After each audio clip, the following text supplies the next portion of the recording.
Hello and welcome to Personality. I am your host, Lori Rawlings from Lori Rawlings and Associates, LLC, and I'm thrilled to welcome our guest today, David Polk. He's the director of the State of Wisconsin Department of Workforce Development, Bureau of Apprenticeship Standards. He is a third-generation plumber by trade who completed a registered apprenticeship with Plumbers Local 75. He also holds a Bachelor of Applied Science degree focused in business administration and management from Cardinal Stritch University. And after spending more than a decade as a plumber with the City of Milwaukee, David became the Associate Dean at Milwaukee Area Technical College, which is the largest technical college in Wisconsin. He currently leads the Bureau of Apprenticeship Standards, which creates, implements, and enforces policy regarding all things apprenticeship for the state of Wisconsin. And Wisconsin's apprenticeship program is the oldest registered apprenticeship model in America. He has led the Bureau to having a record number of registered and youth apprenticeships, and he's been recognized as one of 52 of the most influential Black leaders in the state of Wisconsin by the publication Madison 365 in 2022. David is also a board member of Secured Futures and an advisory board member of the Council on Adult and Experiential Learning, or CAEL. David, welcome. Thank you so much for being here. Thank you for having me, Lori. Absolutely. So for those in the audience who aren't familiar with what registered apprenticeship is and what youth apprenticeship is, could you please tell us a little bit more about what they are? Sure. Registered apprenticeship is the earn while you learn model, where not only are you learning in the classroom, contextual learning for your specific occupation, but you're also learning hands-on under a mentor, what we call a journey worker, who has also completed their registered apprenticeship or is the skilled worker of choice for that respective occupation. I love the model because what registered apprenticeship does is take not only that classroom learning and that on-the-job learning, it melds them together and creates a very tactile learning. You're learning with almost instant reinforcement of your competencies. Youth apprenticeship, on the other hand, is kind of a dialed down version of the adult registered apprenticeship model. In Wisconsin, it's specifically for 16 to 18-year-old juniors and seniors. There is a prescribed on-the-job learning model, but it's not as prescribed as registered apprenticeship. And what we want to do there is give a young person in high school an experiential sample of an occupation that they would like to go into. More recently, we've been doing a lot of what we call bridging, where a youth apprentice finishes high school and goes directly into their registered apprenticeship. But we have the most boisterous model of youth apprenticeship in the country. We're inching above 9,000 youth apprentice participants. And we've been a bit of the envy of the country with our youth apprenticeship program. And also, as you alluded to, the oldest registered apprenticeship program in the country. A lot of states around the country come to us for technical assistance on how we've run our program. That's incredible. Yeah. Sorry to interrupt. It's incredible. Yeah. So earn while you learn. That's a really important feature. So folks who go through one of these registered apprenticeships, they're not only being paid to learn, but they're also not paying college tuition, correct? Absolutely. You know, one of the affinities for participation in a registered apprenticeship is that model. You're a full-time employee. That is a requirement of registered apprenticeship. You must be a full-time employee of that respective company. And the other part is Wisconsin is the only state in America that legislates that an apprentice must also be paid during their schooling portion, or what we call related instruction. We're the only state that requires that. So not only are you paid on the job as a full-time employee while you're being mentored, but you're also paid your hourly salary while you're in school, whether that's, once per week, twice per week. We allocate, the legislation states, 8 hours per week for an apprentice to go to school for their classroom education. Yeah, that's amazing. And, when I started working in the construction industry, I had never heard of apprenticeship. So my jaw dropped when I started learning about the apprenticeship model, and I just couldn't believe it. I was like, what? You get paid to go to school and learn, and you don't graduate with $100,000 or $200,000 in college debt, and you have a skilled trade when you get out? That's incredible. It's kind of the best kept secret, unfortunately. We're working to dispel, that myth or that secret, so to speak, as we continue to expand. But, for those of us that, like myself, I couldn't go to college, right out of high school. My parents didn't have the monies to pay for me to go off to college. And my family is full of tradespeople, as you alluded to. I'm a third generation plumber. Having the ability to go and make a sustainable wage while you're learning, while you're achieving, while you're getting your required certifications, it should be a expanded upon model.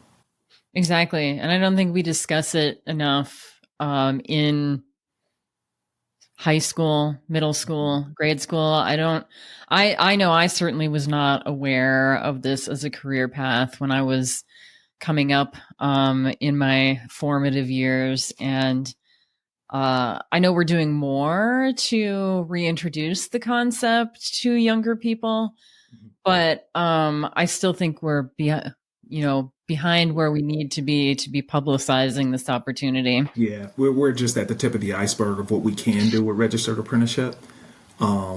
And in my opinion, there should be a lot more occupations, and there will be a lot more occupations that will incorporate the registered apprenticeship model as we go into the future. Yeah, let's talk a little bit about that because, obviously this apprenticeship model has been around for a long time. We imported it from Europe. Wisconsin has had it in place for, over 100 years. Why is apprenticeship such a successful model for putting people to work? Well, what the model provides very immediate tactile feedback of learning, right? So if I'm an apprentice under Lori Rawlings and I'm on the job and she's teaching me this skill set, immediately I know if I've achieved that competency or if I need to work on it a bit more. I myself, I'm a very tactile learner. Something that I may read or watch a video, I need to try it immediately so that I know that I have accomplished it, right? In addition to that, the participants are paid for their education. And in Wisconsin, 95% of our employers actually have a model to pay for that academic portion of their registered apprenticeship. So again, for a person like myself that immediately after high school, I can't afford to go to college and pay for education. I need to work. I need to earn money. This model becomes very, very appealing for, those that fall in that same bucket as myself. And then the front end collaboration for the employers that are involved, their stake in the game, like they're putting an investment into an individual to skill them up from novice to skilled, right? The apprentice in turn also has stake in the game because you want to take advantage of an opportunity that you're being completely paid for, right? You don't want to lose this gem of an opportunity. So all parties have a significant stake in the game. The employers have a stake in the success of their apprentice.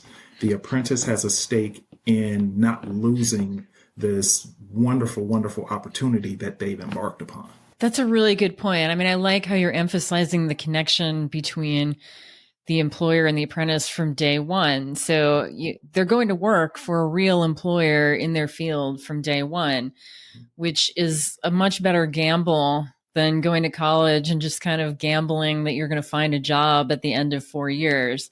That's a really, really good point. And I think a key to why the model is so successful. Yeah, one of the things that I always kind of impress upon, my academic counterparts is if you take the rudimentary model of an individual completing high school, going off to college, and then finding a job, well, Hmm. apprenticeship flips that on its head. You're Hmm. going to finish high school, find a job, become an apprentice, and then learn on the job. Hmm. So it's almost the inverse of one another, and where apprenticeship has a high success rate, and of course it's very there's an affinity for individuals to go that route. So you mentioned that you're a really tactile learner and you're a third generation plumber. Can you just tell us a little bit more about your personal experience as a registered apprentice? Yeah, so coming right out of high school, and going on that job site as an 18-year-old kid, uh, the individuals that was working with back then, these guys they're old enough to be my father and grandfather. Like there was nothing in common. They're talking about going up north hunting, and they have a cabin aside from where they live, and I just got my first car less than a year ago. Like it was a real eye opener, and a bit of a grow up quick moment for me. Hmm. Hmm. But at the same time, once I completed my apprenticeship, and started that, process of, growing up and having my own responsibilities, it benefited me going through my apprenticeship and then going back to college, because I was a much more mature individual because of that registered apprenticeship experience. Hmm. Um, One of the things with my plumbing apprenticeship, I had a very my experience was varied. I started my apprenticeship with a company that did a lot of industrial service and industrial remodel work, which it can be a little bit dirty. I was in foundries and things of that nature. But then I quickly pivoted and started working for another company that built hotels from Cool. the ground up, and then another company that did a lot of hospital work. So hospital work is very clean work. Hmm. You have to be very clean working in that hospital setting.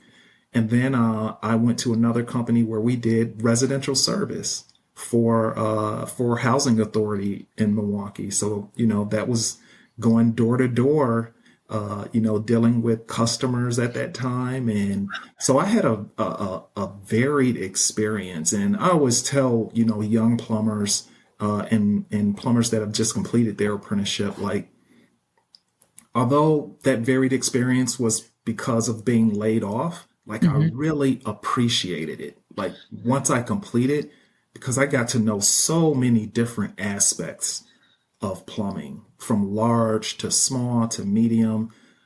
So I hindsight, I enjoyed it. It was not that favorable going through it, but hindsight, I learned so much from a varied experience, of how expansive the plumbing trade could be. Absolutely. And it's kind of, again, the inverse of an experience that a college student has.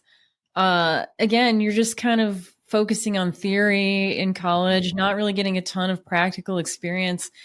So you don't really know, am I going to like this kind of work? Yeah, So, having the immediacy of being exposed to all the different facets of the trade while you're still in school yeah, just seems like a great way to set you up for success, because by the time you graduate from the apprenticeship and become a journey worker, you have a feel for, this is what I prefer. This is where I mhm, want to focus.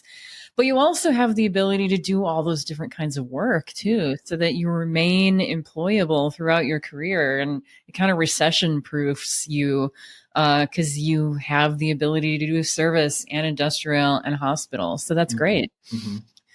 So then, after you worked for a long time as a journey worker, what sparked your interest in becoming a leader in the technical education and apprenticeship side of things. Yeah, that's a funny story. So I was working. I had come out of the field and I was working as an inspector at the City of Milwaukee. And from your experience, when you're working in the field, your hours can vary Mm-hmm. dramatically. There were times when I was an apprentice that, we had to do overnight work because we had to shut down a wing of a hospital or shut down an elderly home. So we have to work overnight to create Mm-hmm. tie-ins and things of that nature. But working at the city, my hours were very rudimentary. It was a regular 9 to 5. So there I took advantage of that and said, okay, well, I can go back to school in the evening because I Uh-huh. know I get off at this time. I know I can make, school happen. So from there, working as an inspector day in and day out, for me, from coming from the field, the work got a bit monotonous. Mm-hmm. So I was looking for growth somewhere. After I accomplished getting my bachelor's degree, I was looking for growth. I literally, was looking on Indeed and, all those job platforms, and I found this associate dean at Milwaukee Area Technical College. Just applied for it. My wife helped me to redo my resume. And from there, they hired me on, and I've talked, affectionately about my dean, Dorothy Walker, Mm-hmm. that hired me on at MATC in Milwaukee. She really invested and mentored me through that position, because you're bringing in someone that has no higher ed education experience. My only leadership experience was, I had run jobs before. I was a foreman before I had come out of the field, and she really invested in me and had a vision for me that I didn't even have for myself. So from there, she really helped to pull me along on the academic side, and it really widened my purview of what apprenticeship is, how the technical college and higher education system works with apprenticeship and can expand upon the work in apprenticeship. But getting in there was by happenstance. Staying in there and getting me to where I am today, it was a vision. And it was vision by but I didn't know the vision at the time. Like I was just working and trying to learn. And I always tell young people that there are a few times in your life that someone believes in you and has a vision for you that you don't even see yourself. Wow. Take advantage of it. Believe that person when they tell you what you can be. Wow. That's a really inspiring story. And I knew Dorothy Walker was a great person, but I had no idea how instrumental she has been in your career trajectory. That's really great. Absolutely. I still talk with her. She still mentors me to this day, even in That's wonderful. retirement. That's wonderful. That's Yeah, wonderful. Yeah. And that's what's so inspiring, I think, just kind of about the apprenticeship and technical educational model generally for me is the mentorship. Um, yes.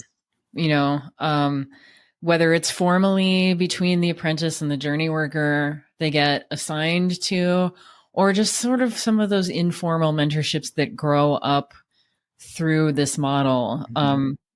They're really a key component to people's career advancement. Yeah, absolutely. I believe in mentorship. It's not only the you can't be what you can't see. So Hmm. to have someone there helping you through, any trials, or if you just need a little bit of coaching, Hmm. but also, that person's investment of time into you. And it's a warm feeling when someone really wants to see you succeed and they're willing to carve out time to help you in that. That's wonderful. Yeah. And speaking of vision, I mean, you have a grand vision for apprenticeship that you're implementing in your current role as the director of the Bureau of Apprenticeship Standards. So the Bureau under your leadership has expanded the apprenticeship model to sectors that haven't traditionally used apprenticeship, like nursing and teaching. Can you tell us a little bit about some of those initiatives and the driving force behind expanding into those sectors? Yeah, so, one of the things when I was at the technical college system, for me, that's when, that vision started to come to light. The inquisitive side of myself is, why can't what is precluding these occupations from not being apprenticeships? Like, Hmm. you see, I was able to see students day in and day out. They come in for their studies and then they go off and having conversations with them. They're going to work their part-time job, that has nothing to do with their studies right now, but they're just Hmm. trying to traverse their way through. Hmm. And that question comes up like, okay, well, what if that was an apprenticeship? Like, why isn't that an apprenticeship? So when I had come in, the Bureau of Apprenticeship Standards was under the leadership of Karen, and then Josh Johnson had come in. Hmm. Once Josh Johnson had become director, the Bureau really started to put force upon expanding apprenticeship. Hmm. And under my leadership at the technical college, we were able to pilot the nation's first arborist apprenticeship. Cool. And it took off. It took off like wildfire. And from there, I was, working with my local ATR in Milwaukee, and we were building very local programs, very specific. An individual employer would reach out to me or reach out to that ATR, and we would collaborate to build that apprenticeship specifically for that employer, for their very specific needs. And I remember how we built the arborist apprenticeship was a big statewide measure. Hmm. And we were proceeding and building these local, very specific apprenticeships. So once I had come into the state as director, I kind of wanted to move away from those big, expansive, bring everyone to the table, and let's pilot on a local level. Hmm. Lori Rollings and Associates comes to us and says, "Hey, I want to build a blah blah blah apprenticeship. Let's build that specifically for her and her team, and then show the rest of the state what we built, and Hmm. kind of mushroom it out as something that we've built." So from there, we've started to implement that practice, and it's proven to be very, very successful. Where employers duplicate each other all the time. We, Right. we just need that one employer to step out, and that's what's been happening. Hmm. That one employer says, "Hey, I have this need. Can we build this? What are the certifications involved?" We build it for that one employer, and then a bunch of different employers just copy off of that. Next thing you know, we have a statewide push for this brand new apprenticeship.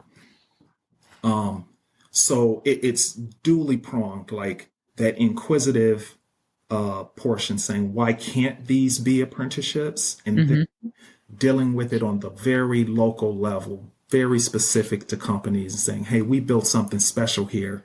What say you, the rest of the state? Would you like to jump on board with this? Hmm. It seems like such a logical way to solve our workforce shortage problem, especially in some of the fields like healthcare and teaching. Because it just seems like you get people actually doing hands-on work a lot more quickly through an apprenticeship model versus through the traditional college education route. Has that been your experience as well? It has, especially with healthcare. Mm-hmm. To your point, the rudimentary model of someone going to school, for 2, 3, or 4 years, and then being recruited, by the time they complete their schooling, they're recruited by every healthcare network in the state. Whereas we can get you on board early, we can train you up in this discipline. You're already working for us, and now we train you up and we keep you on. And what our healthcare apprenticeships are noticing is that the individuals that they bring up via apprenticeship are staying with their companies longer, because with this lack of individuals working a human capital problem for employment, what they found is that individuals that go to rudimentary route, they're jumping ship to different employers, whereas the individuals that they bring up through apprenticeship and invested in, they're actually staying with the company and staying with the network much longer. And to your point, getting someone in early to start that learning on the job benefits, because your pool of individuals that you can pick from now expands, because you're not fighting for them after they get certified by their respective college where everyone is fighting for them.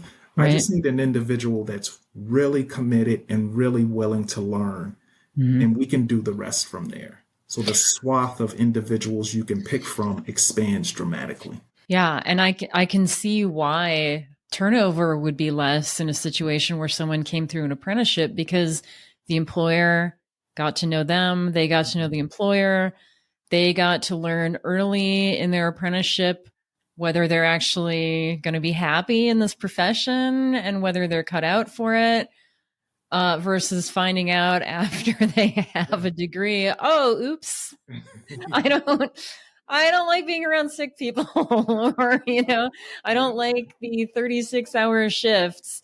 That's what I think is such a stroke of genius about the apprenticeship. It's a good way of getting people out there on the job right away. So, in the construction industry, for example, they can find out quickly, oh, it turns out I'm afraid of heights, or confined spaces, or, or in my case, like, I wish I had found out I'm not cut out to work in an office before I went to college and law school. Oops. The other part of that, Lori, is that when you're bringing someone up via the apprenticeship model, not only are they learning the competencies and getting the certifications involved for their occupation, they're learning your company culture on the job. And we both know that, employees that they leave more abundantly for two reasons: company culture or bad leadership. Right. When you're bringing them up through their learning competencies and embedding them in your company culture, the likelihood that they stay with you long term grows dramatically. Absolutely. Or in your case, they have the opportunity to move around to different employers during the apprenticeship to find a good cultural fit. Yeah, absolutely. That's wonderful. So, some of the other expansions that you've been doing include forming a partnership with the University of Wisconsin Stout, making it the first 4-year university to offer related instruction for registered apprenticeship. Can you please tell us a little bit more about that partnership and why it's important? Oh, it's very, very cool partnership. Historically, and this is not a battle that we fight. Let me preface.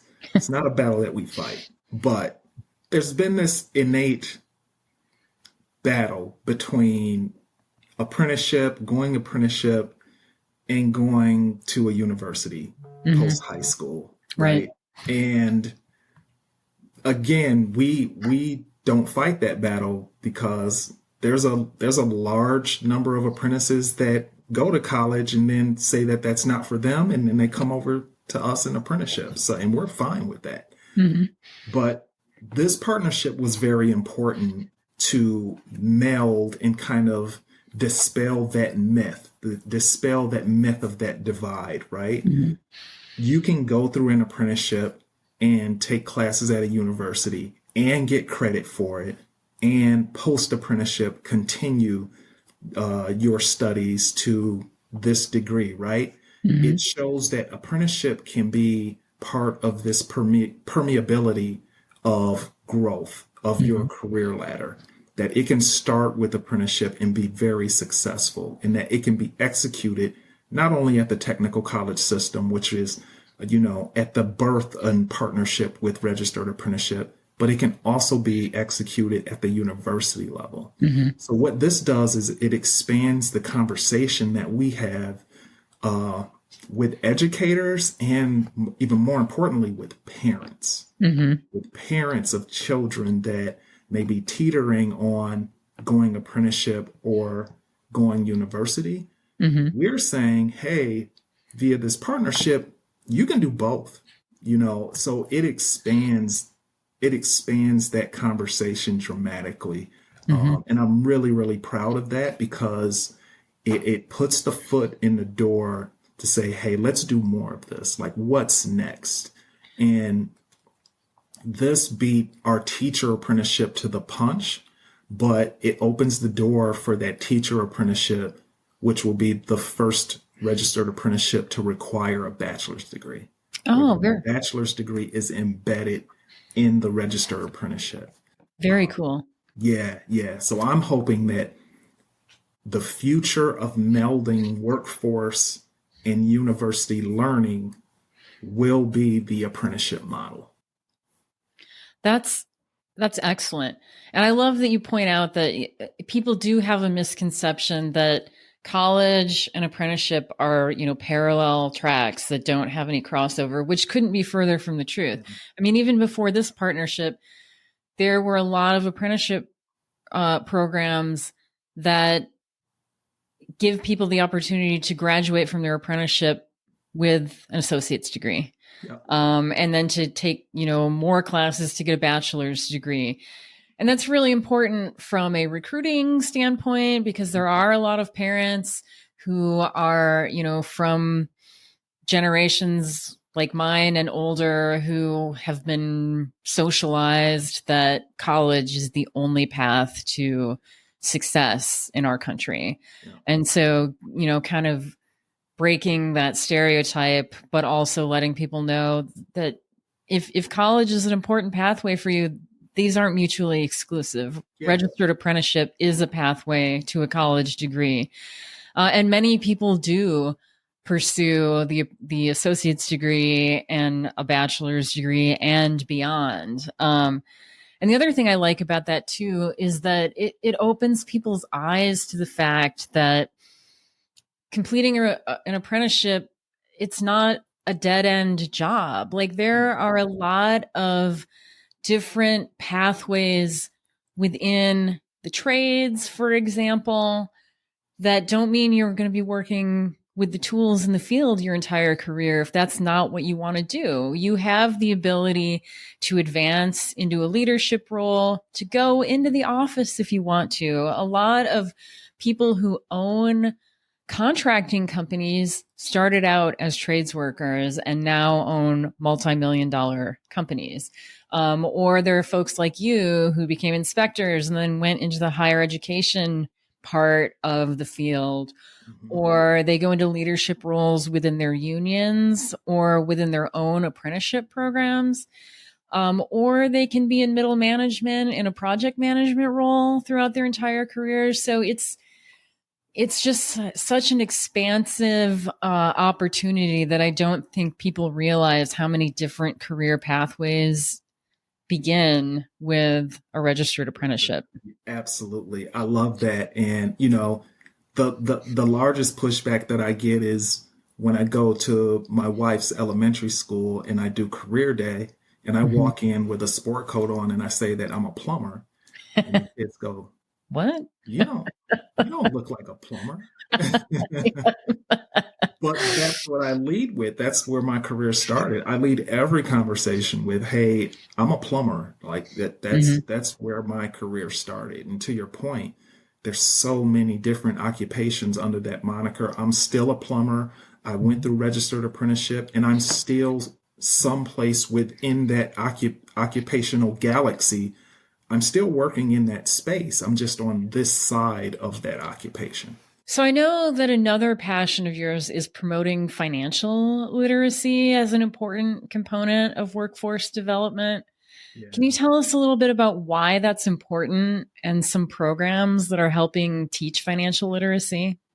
Yeah. So, one of the things when I had come into my apprenticeship very, very young, in not having a certain level of financial literacy, what's the first thing that we do once we start making good money? Get out and we Spend it. buy a car. It's like you buy a car. We buy a car. We buy a car, we buy a truck. Hmm.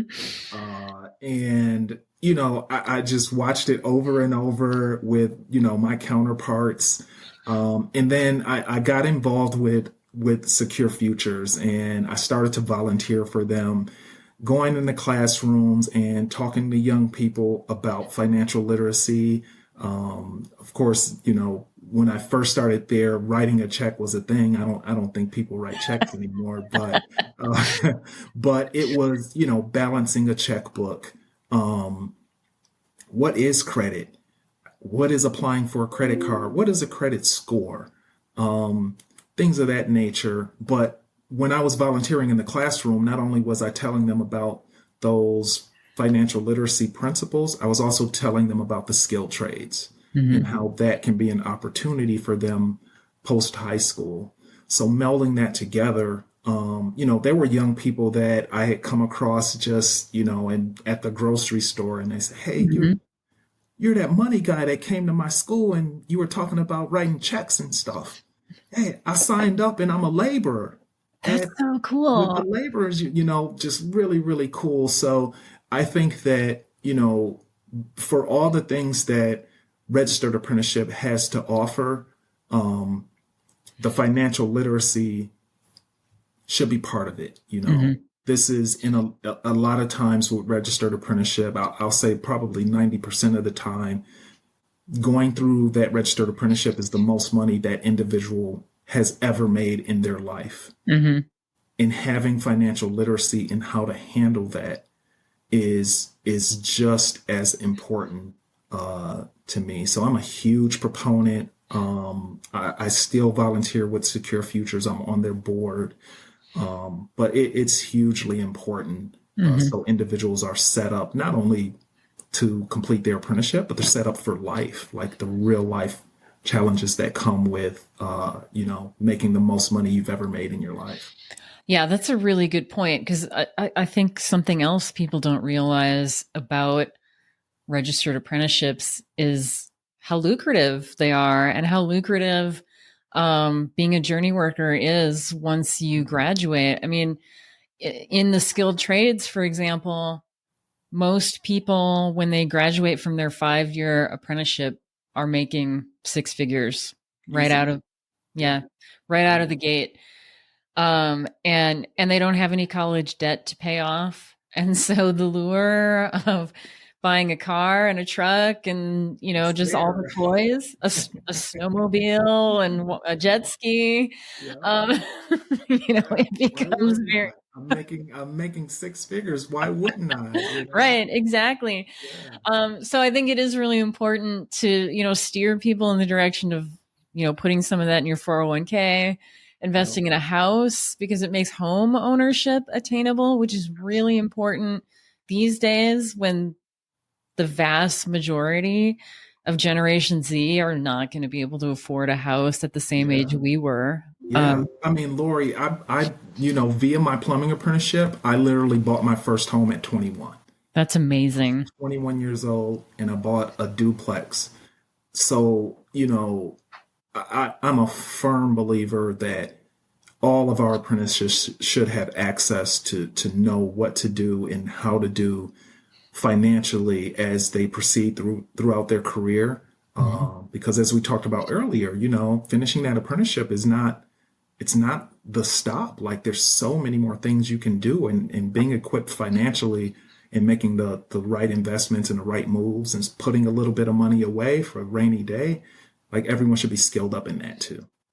Absolutely. Absolutely. So I know we've kind of just covered the tip of the iceberg in terms of your priorities as the director of the Bureau of Apprenticeship Standards. What are some of your other priorities and, the rest of your vision for the Bureau? Yeah, I really want to continue the expansion of registered apprenticeship, into what we call emerging sectors. We're working on a bunch of different initiatives around brand new apprenticeships. One of the things I really want to do is continue toward the diversification of apprenticeship, getting more women and more people of color into the registered apprenticeship model. not only because it can be so lucrative, but the benefit of people like myself that I don't have the money. My parents don't have a trust fund set up for me to go to college, and getting into all that debt very, very early on, it's just not beneficial for myself or my family. So creating more access for people of diverse backgrounds to get into registered apprenticeship, and women going into non-traditional occupations, expanding our model to ensure that people that were just as involved have access to registered apprenticeship. We have a very specific initiative with the DOC to try to ensure those individuals that are coming out that were just as involved have a pathway to get into registered apprenticeship that they might have had some training for while they were inside, and kind of procuring that pathway for them. One of the things that I'm very passionate about is a very holistic approach to apprenticeship, what I call the social contract of registered apprenticeship, and how we take care of our apprentices. We recently partnered with Mentor Greater Milwaukee to kind of push the platform up of how we mentor our apprentices, both on and off the job, because a lot of the reasons some apprentices don't complete their apprenticeship, it has to do with things that are happening outside of the job, personal problems that unfortunately are attacked a bit too late. And unfortunately, we lose an apprentice when that apprentice could have had some assistance to kind of beat those problems to the punch and keep them in to complete their respective apprenticeship. I love that we are doing more bridging of youth apprenticeship to registered apprenticeship. We had an all-time high last year for 2023.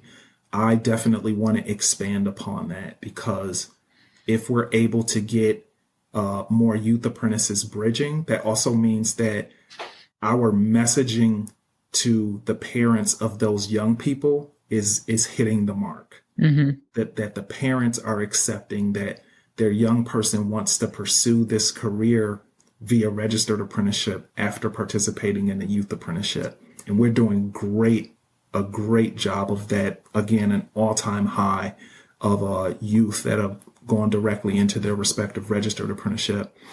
And then the certified pre-apprenticeship strategy, right? I want more pre-apprenticeships to have direct entry into registered apprenticeships, so that when we're explaining to the public the benefits of registered apprenticeship, and they say, hey, I would love to get involved, I don't have experience in this, we can say, hey, go to this pre-apprenticeship program. They'll skill you up, and you can go directly into that occupation from there. I want to have more of that conversation. So I want to expand upon the acceptance and direct entry from our pre-apprenticeship programs. And I think that's an approach that creates a very nice ecosystem, what I call our apprenticeship ecosystem, inclusive of all of those buckets. That's awesome. So for those who aren't familiar with the concept of a pre-apprenticeship program, can you expand a little bit on what that is? Sure. A pre-apprenticeship is a quick training. It may be a boot camp for a week. It could be a training that goes over a couple of months, and it level sets for an individual to gain the entry-level competencies to get into the respective registered apprenticeship that certified pre-apprenticeship serves. So I use myself as an example. There may be a plumbing pre-apprenticeship out there that an individual would go into to skill them up and get them ready to pursue the plumbing registered apprenticeship. So they might cover some basic things like basic job site safety and what are the tools of the trade? How do you use them? That sort of thing. Yeah, absolutely. Not only tools, may take them through some drafting, maybe some things that a normal apprentice would go through in that very first year to make that individual a bit more appetizing for an employer. Like, hey, you went through this program, you're skilled up to this level. I would bring that person on to work for me as an apprentice. Great. Yeah. Great. Wonderful. So we've covered a lot of ground, and I'm just wondering if there's anything else that you would like our audience to know. Yeah, it has been a joy thus far leading the state's apprenticeship program. We've had so many things that we've accomplished in 2.5 years now under my tenure. And I'm excited about the possibilities of Wisconsin's apprenticeship system. We piloted our first registered nurse apprenticeship last year. We'll be doing teacher apprenticeship. And it's just very, very exciting times.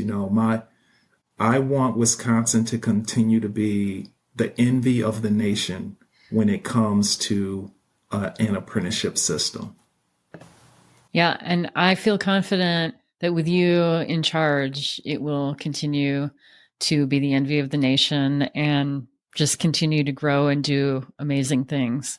I really appreciate that. I really appreciate you. It's always a pleasure to talk to you and hear more about all the amazing things you're doing at the Bureau and for the apprenticeship ecosystem.